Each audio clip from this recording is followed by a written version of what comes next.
ঠিক আছে, আপনি যান, আমি সব পেপারপত্র রেডি করে আমি আপনার বাড়িতে আসছি।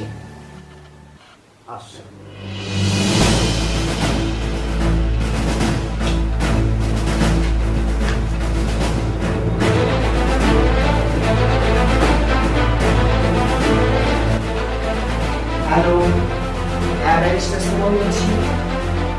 আরে বলুন বলুন, কেমন আছেন? আর বলবেন না, আমি ওই সুভাষবাবুর কেসটা নিয়ে একটু ব্যস্ত আছি। আরে সুভাষবাবুর তিন ছেলে অজয় আর বিজয় তো সম্পত্তির লোভে বাবাকে খুব মারধর করছে। উনি এসেছিলেন আমার অফিসে। হ্যাঁ হ্যাঁ, উনি এসেছিলেন, আমি ওনার মেয়ের নামে উইল করার ব্যবস্থা করছি। ঠিক আছে, আমি তো একটু ব্যস্ত রয়েছি অফিসে, আমি আপনার অফিসে রাখছি।